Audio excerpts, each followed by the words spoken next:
We discuss matters taxation and why Kenyans are not paying taxes and what exactly happens to your taxes. Well, now, what I'm talking about is tax administration in this country. But before we get there, let's try to put some few things in perspective. And let's have a look at how Africa is faring when it comes to issues of taxation. I have some slides here. This is revenue statistics in Africa for the year 2019. And what we are discussing is Africa's average tax to GDP ratio. This is for about 21 countries. And it compares, or the growth from the year 2000 has been about 5 percentage points. And so, look at these. In the year 2000, Africa's average tax to GDP was about 13.1%. This has grown to about 18.2% in the year 2016. This compares with Kenya, whereby the ratio of tax to GDP is about 18.3%. The taxman has plans to grow these to about 19.5 by the year 2020. The question is whether these will be achieved within such a short time. Let's go to the next slide. Revenue statistics in Africa is still there, and the tax to GDP ratios varied widely across the 21 African countries. And the countries that are actually rated highly, we have Tunisia, South Africa, and Morocco, their tax to GDP is above 25% of their GDP. And these, if you want to try and put these into perspective, remember the South African economy is worth more than 350 billion US dollars. Mind-boggling mathematics there. And we still have some countries that are actually not doing very well, starting with Cameroon, which is in northern part of, the western part of Africa. And then we have Botswana on the southern part of Africa, and DRC Congo in the middle part of Africa, or Central Africa if you like it. And they are at the tail end of the graph with about 15% of tax to GDP. Let's go to the next slide. Well, the average tax to GDP ratios in Latin America and the Caribbean and the OECD, this is a group of rich countries like the US, Germany, UK, and so much. And it's remained higher than that of 21 African countries in the year 2016. Let's have a look at Africa. Look at it. The average tax to GDP ratio in Africa is about 18.2%.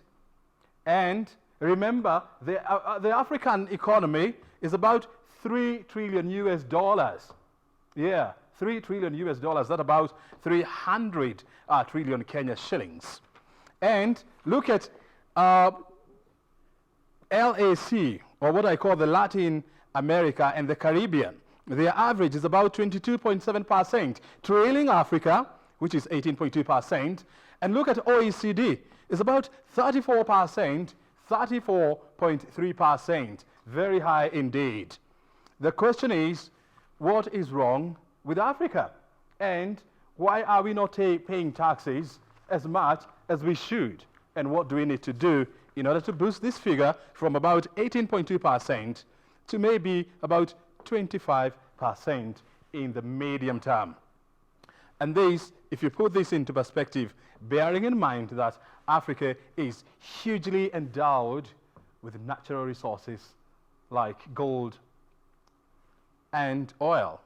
So the question is, what we are not doing right as Africans. We'll be bringing this topic back here at home, where the tax to GDP, as I told you, is about 18.3%, and we'll be asking ourselves, how do we push this higher without taxing people more, but widening the tax base? Who are my guests? They are in the studio. I'm unveiling them shortly, and that's why I'm urging you, don't move anywhere. A short break is well deserved.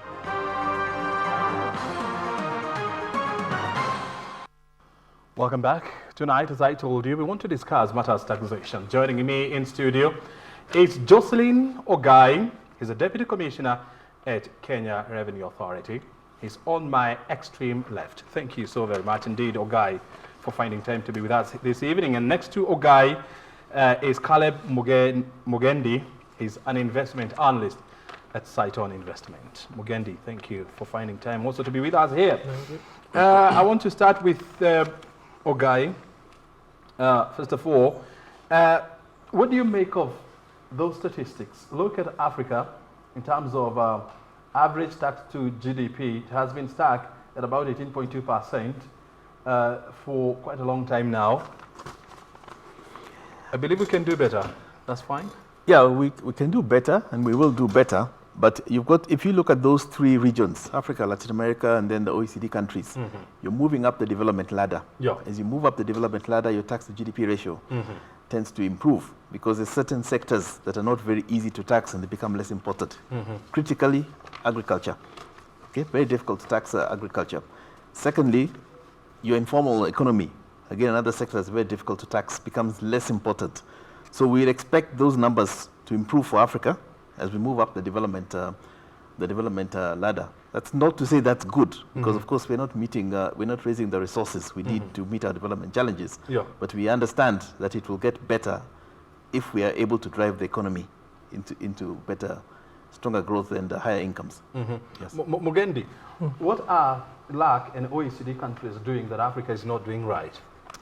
Well, if you look at it from my perspective, I think the more advanced economy is, it's also easier to support some of these taxes. You see the tax rate, the corporate tax rate in more advanced economies is north of 40–50%, and there's also a lot of what we call wealth tax, taxing the ultra-rich people who are actually mainly found in these advanced economies. So the tax rate that the ultra-rich actually pay in those economies is quite high, and that also buffs up the total tax that those economies are actually able to achieve. Let's bring this issue, back to this country. When you look at our tax to GDP ratio, it is about 18.3%. Those are statistics as for 2018 actually. Yeah. Would you say this is good? Would you say it's bad? Would you say we can do better? I'd say we can do better. I wouldn't say it is necessarily bad, because we've actually improved. If you go back a decade and a half, the tax GDP ratio was actually much lower. We've got it higher. It's not good enough, because we know as a tax authority that we still have a substantial tax gap. Tax gap are the people who should be paying who are not paying. And those tax gaps are actually quite substantial in some tax heads.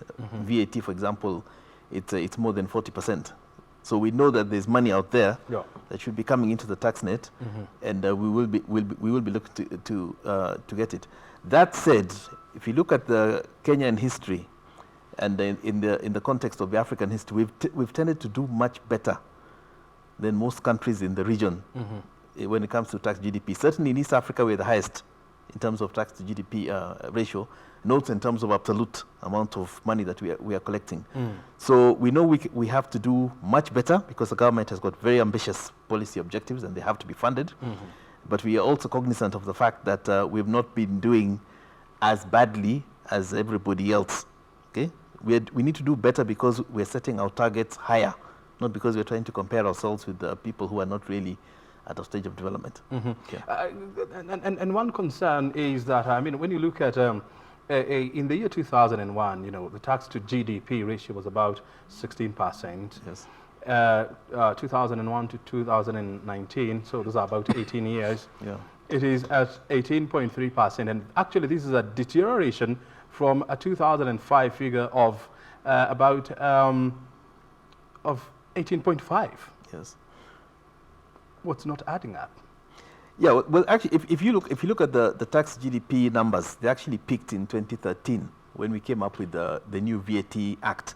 Okay, because that brought in a lot of people who had been able to stay outside the VAT net were brought into the picture, and they stayed up because we then brought in the Excise Act in 2015.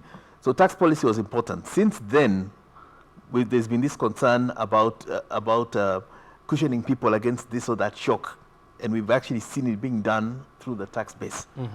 So that explains quite a lot about why the tax GDP ratio has actually declined from the peak we had in 2013-14. The other issue, which I mentioned earlier, is the structure of economy. Agriculture was historically declining as a percent of Kenya's GDP. If you look at the latest data, it's actually gone up. Okay, it's about 34% now. Less than 5 years ago, it's about 26%. So we have seen, because we see the actual numbers coming out of each of these sectors. Agriculture is extremely difficult to tax, especially the way agriculture is structured in Kenya, when it is small-scale subsistence. So as it becomes more important than the manufacturing, then you're actually losing your ability to tax. And again, a critical point about tying the way the economy is behaving to the way the taxes come about is the manufacturing sector has not been as robust over the past 5-6 years as it has been before then. That has lowered its importance, but manufacturing is very important indeed in terms of taxation. So when it's not doing as well as it should, we actually see the tax rate being harmed by that. Mugendi, tell me this. I mean, with all the justifications, thrown around, with all the technology that KRA has deployed, with all the resources, at KRA's disposal, should we be talking about 18.3% tax to GDP? Well, as my colleague has actually pointed out, it has been rising. What I'll look at from where I sit is the tax revenue rising faster than the GDP growth, which actually it is. It's rising close to 8 to 10%, while our economy is growing at around 6%. So in the long run, it should improve. It should go higher to that target of close to 18.5 to 19 by 2020 or so. You're talking about GDP growth and the growth of revenue by KRA. If you look at the last 7 years, taxation, tax has almost doubled. Revenue collection has almost doubled from about 750 billion shillings in 2012 to about 1.5. Yeah, we are close to 1.6 last year. 1.6 now. Yeah, close to 1.6 now, yeah. Can we say this is in tandem with economic growth, bearing in mind that Kenya rebased its economy in the year 2014? Yes, I would say it is in tandem, based on the rebased figures. We've been growing at an average rate of around 5.3% per annum. However, tax has been growing at a faster pace, as we've pointed out, also because of the policies and agenda that the KRA is coming up with, widening the tax bracket, bringing in more people into the tax net. That has also resulted in an increase in the revenues that the KRA is collecting. Tell me this. I mean, as an investment analyst, for a country with about 50 million people, we are still waiting for the official statistics from the just concluded census. You have about 3 million people, paying direct tax. Is this justified? Well, as I will say, it's not enough. We do have most of these people are in formal employment, but we do have a large non-formal sector that is still contributing a lot to our GDP growth and our economic growth, and it should also contribute to the revenues, or the tax revenues for the government also to carry out its agendas and policies.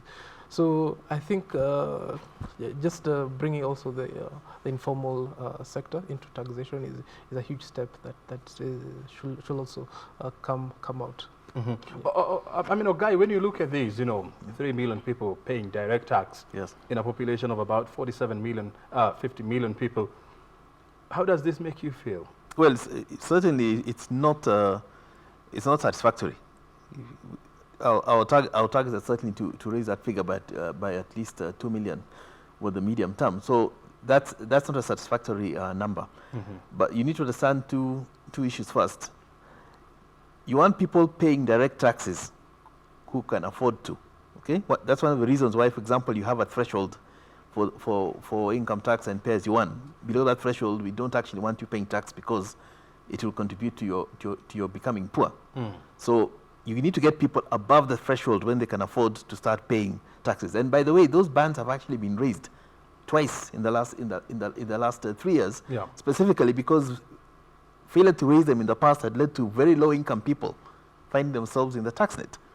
So you want to grow the economy so that you've got more richer people, not richer, but at least people who can sustainably pay additional amount of tax. That said, as I said, our target is to get millions more who we know should be in the net and are not in the net. And these are people who are largely going to be people outside the formal economy. And as countries progress, as we see the advance of IT in the economy, especially IT in the economy, we're getting to see a lot of people who in the past we couldn't see.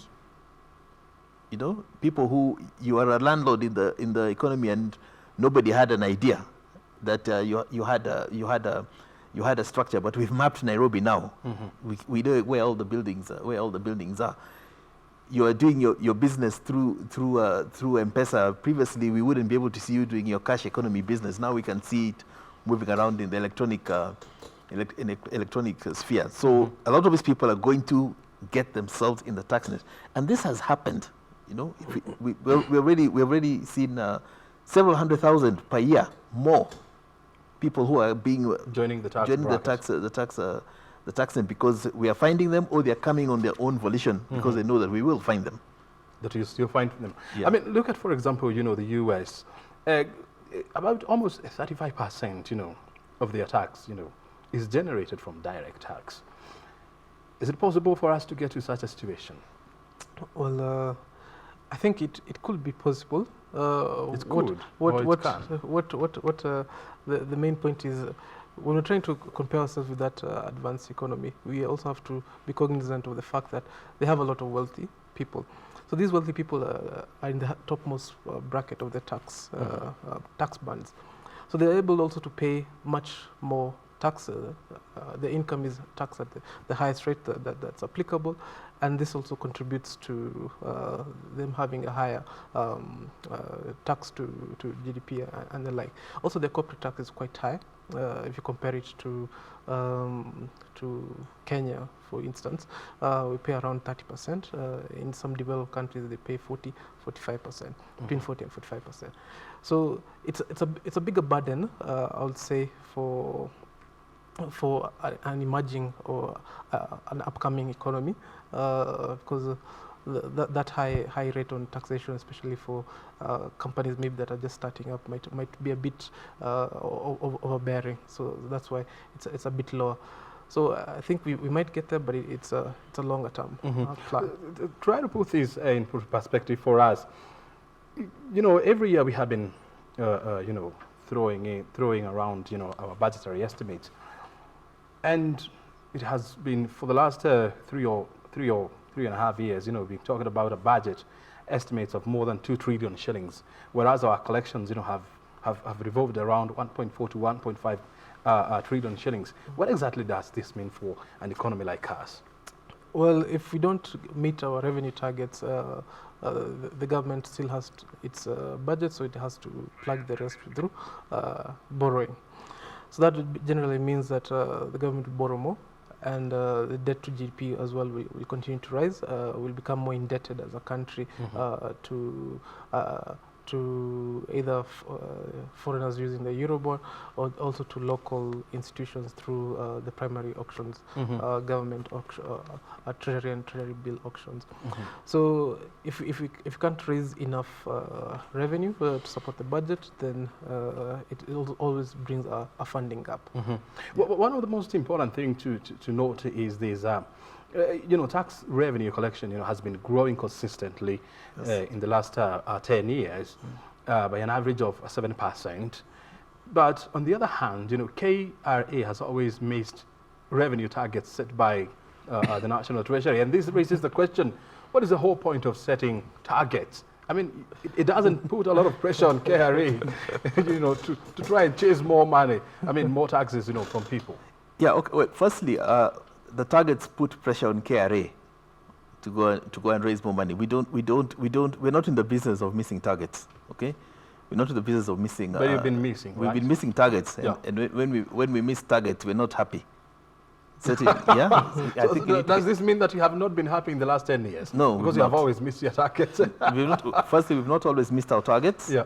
Yeah. When was the last time you managed to hit your target? If I remember the original target, we last hit it probably 2008-09.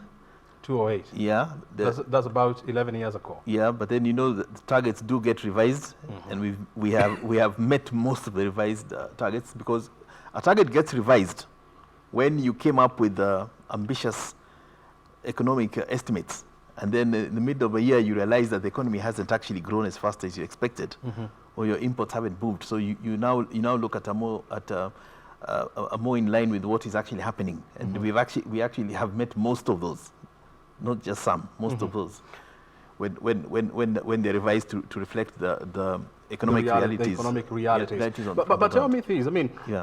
by putting targets on you, does this make you to become overly aggressive, in order for you to hit the goal? No, I don't think we're overly aggressive. I think that's a very important point that you need to remember. You look at those OECD countries. It'd probably be good to Google the statistics of number of people they've thrown into jail because they failed to pay taxes. Yeah. They're very, very aggressive in putting, especially millionaires, into jail because they failed to pay taxes. So we haven't been doing that we haven't been doing that in Kenya. So has this been is it out of design or default? Well, we've taken people to court. But We've not taken to people jail. to court, and the judges haven't taken them to jail. But we have got quite a few billions paid by people who have failed to meet their tax obligations, and that is something that I'm sure the business community can confirm. It's certainly not a pleasant experience when you have to have a conversation with KRA about taxes that you should have paid, you haven't paid, and we found out about it. Mugendi, tell me this. I mean, when you talk to Institute of Economic Affairs, they'll say that close to half a trillion, not half, but a quarter of a trillion shillings is lost through tax evasion in this country. That's quite a huge number there, yeah? A huge number, yes. However, it could have some basis in it.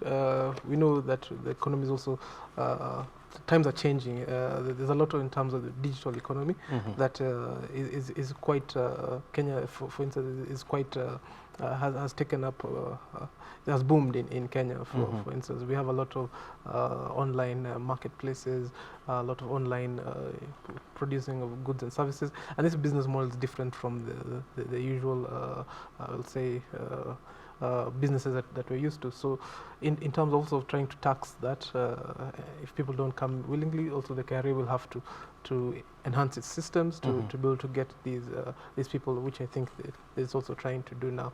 But also in terms of evasion, there's a number of cases that are also in the public light of a number of people who are actually evading taxes, and that has also come to the front. Ogai, help us understand this. When our economy is not doing very well, how does this make tax collection difficult? Yeah, well, when a business is not doing well, then obviously they would want to minimize their tax exposure. This again happens worldwide. You find when you're going through recession, more and more people try and avoid or evade taxes. So you've got to be cognizant of that fact. The businesses that are going through a negative cycle would want to reduce even the taxes that are due. And whereas there are legal provisions that allow you to reduce your tax exposure, you cannot commit tax evasion. That's a crime. So you have to stick within the straight and narrow. And our job then is to make sure that we are monitoring and going after those people who are trying to aggressively avoid paying taxes and make an example of them, so that they convince others not to follow them down that route. Because after all, we don't collect taxes as a luxury. It's collected because government has to deliver on its policy agenda and has to deliver services. You've always got to remember the expenditure side that is being sustained by these taxes that we collect. Yeah. Ogai, I mean, when you walk around town or in your rural area and you meet people who pay taxes and yet they do not have electricity, they don't have medicine, you know, if they are local health centers, the roads are potholed. When they ask you why, what do you tell them? Yeah, okay, we are on the revenue mobilization side. So from our standpoint, the critical thing is to understand the link. Okay, this is what we refer to as tax morale. The fellow who does not see as if he's seeing the benefits of the taxes he's paying is more inclined not to pay tax, and therefore it makes it more expensive, because voluntary compliance, if somebody voluntarily pays, is much cheaper for the tax authority than when you have to aggressively use your intelligence and investigative tools and enforcement. So clearly they're linked in that regard. Okay, the policymakers make policy on both sides. What are the taxes you're going to pay, and how do they spend the money? And those two, for us, from our standpoint, the better picture you can see on the expenditure side, the easier it's going to be for us to convince people to pay taxes that are due. And you see, we advertise this on an ongoing basis. If you go to the KRA website, you'll always see us indicating what the government has done with the taxes that were collected, because we know that taxpayers are keen to see what the government is doing with their money. And we want them to know that this money is not just being collected and put in a pot. It's actually the reason why you can see roads, why you can see children in school, why you can see hospitals all over the country. You talk about electricity. I know the last time I looked at the figures, about 42% of the households had electricity. You go back 20 years, that figure was not even 16%. Those are the things that have come out of your tax base. Very good. Mugendi, I mean, if you recall what Winston Churchill once said, the two things you cannot avoid in this life is death and tax. Yes. How then do we make people to pay tax joyfully? Well, I think some of the tools that you can use, as my colleague has said, is show people what the taxes are being used for, make it easier to comply than to avoid. Come up with an easier way, you know, through going online. They have the iTax nowadays. You can just go in and file your tax returns, make it easier to comply. And just that more awareness. But the modern consumer is very cognizant of how much taxes they pay, the rate of inflation, because the purchasing power is also being affected, and also what my funds are being used to do. So also just demanding better governance from the political leaders. Gentlemen, we have to wind up this interview in the interest of time, but I want to give you Ogai, 30 seconds. Yes. To convince people why they need to pay taxes. Yeah, thank you. I've always believed that taxation is a price you pay for civilization. So you have to decide the level of government services that you want, and that determines the kind of taxes you're going to pay.